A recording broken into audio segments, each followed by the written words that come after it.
15 लाख राज्य कर्मचारी और पेंशनधारियों के लिए सबसे बड़ी खबर। राजस्थान में भी राज्य कर्मचारियों को मिलेगा 8वें वेतनमान का लाभ। सीएम भजनलाल शर्मा की सरकार ने 8वें वेतनमान की तैयारी शुरू कर दी है। केंद्र की गाइडलाइन के अनुसार राजस्थान में भी 8वां वेतनमान होगा अब लागू और वित्त विभाग द्वारा 8वें वेतनमान की तैयारियों को लेकर के मंथन भी शुरू हो गया है। इस बार राज्य बजट सत्र में भी 8वें वेतनमान को लेकर की जा सकती है चर्चा और जनवरी 2026 के बाद राज्य सरकार दे सकती है 8वें वेतनमान का तोहफा। तो राजस्थान में करीब 10 लाख कर्मचारी और 5 लाख पेंशनधारी इस प्रक्रिया से होंगे लाभान्वित। अगर ये वेतनमान जारी होता है तो इतने लोगों को लाभ मिलेगा। तो कुल 15 लाख राज्य कर्मचारी और पेंशनधारी हैं जिनको अब लाभ मिलने वाला है बहुत जल्द और उनके लाभ से जुड़ी हुई खबर हम आपको बता रहे हैं।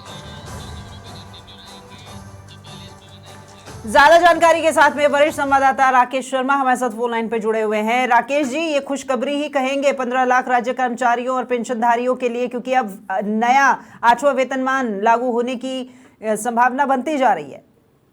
हाँ बिल्कुल, देखिए जिस तरीके से केंद्र सरकार ने 8वें वेतनमान की घोषणा की है, उसके बाद मुख्यमंत्री भजनलाल शर्मा और मुख्य सचिव सुधांशु पंत जो है राजस्थान में जो कर्मचारी हैं उनके लिए 8वें वेतनमान को लागू करने के बाद किस तरह के समीकरण बढ़ रहे हैं, इसकी कवायद बजट के साथ साथ जो वित्त विभाग ने उसने कवायद शुरू कर दी है। बाकायदा पूरी डाटा सीट जो है राज्य सरकार द्वारा तैयार करवाई जा रही है, क्योंकि जो गजेटेड ऑफिसर्स हैं, नॉन गजेटेड ऑफिसर्स हैं, इनकी संख्या लगभग राजस्थान में 10 लाख के आसपास है। जबकि जो पेंशनर्स हैं उनको भी जो 8वें वेतनमान जब लागू होता है तो इसकी सिफारिशें जो केंद्र सरकार ने निर्धारित की जा रही है केंद्र सरकार के द्वारा, उसके अनुरूप ही राजस्थान में इसको लागू किया जाएगा। तो पेंशनधारी और जो राज्य कर्मचारी हैं इन पर कितना बजट किस तरीके से खर्च किया जाएगा, किस किस वर्ग को कितना पैसा इसमें मिलने वाला है, कितनी बढ़ोतरी होनी है, इन तमाम जो पहलुओं पर अब वित्त विभाग द्वारा कार्य किया जा रहा है। वित्त विभाग में तेजी से इस दिशा में कार्य चल रहा है। संभवतः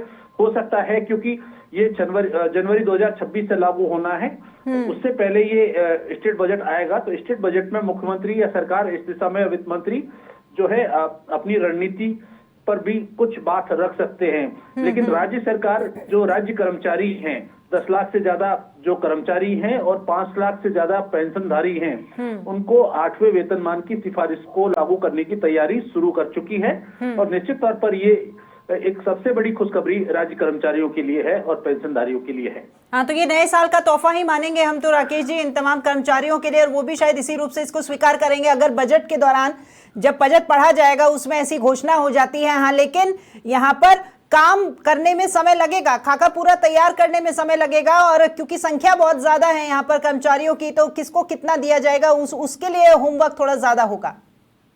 बिल्कुल, देखिए होमवर्क के लिए वित्त विभाग को और अन्य विभागों को, इसकी कार्मिक विभाग को इसकी जिम्मेदारी दे दी है और इसकी मॉनिटरिंग खुद जो मुख्य सचिव सुधांशु पंत वो कर रहे हैं। क्योंकि आज अब राज्य सरकार जो लगातार जो स्टेट बजट की मीटिंग को लेकर के राज्य कर्मचारियों से भी उनके सजेशंस मांग रही है, लेकिन केंद्र सरकार ने जब 8वें वेतनमान की घोषणा की है तो निश्चित तौर पर राजस्थान में भी 8वें वेतनमान जो राज्य कर्मचारी हैं उसकी सिफारिशें यहाँ भी लागू होंगी। ये सरकार की एक बड़ी जो सकारात्मक सोच है, क्योंकि राज्य कर्मचारी लगातार इस बात को लेकर अध्यक्ष में थे कि राजस्थान में राज्य सरकार का रुझान 8वें वेतनमान को लेकर के किस तरह का है। लेकिन यहाँ वित्त विभाग ने इसकी 8वें वेतनमान की को लागू करने के लिए खाका तैयार कर दिया है। बाकायदा उसकी डाटा शीट बनाई जा रही है, कर्मचारियों को किस किस कर्मचारी वर्ग को किस तरीके से इसमें लाभान्वित होगा, पेंशनधारियों को कितना लाभ मिलेगा। तो एक डिटेल एक्सपर्ट के साथ बैठ करके वित्त विभाग तैयार कर रहा है। वित्त विभाग की पूरी टीम इसमें जुटी हुई है। ठीक है राकेश जी, आप बने रहिएगा मेरे साथ, अगली खबर के लिए फिर आपका रुख करती हूँ।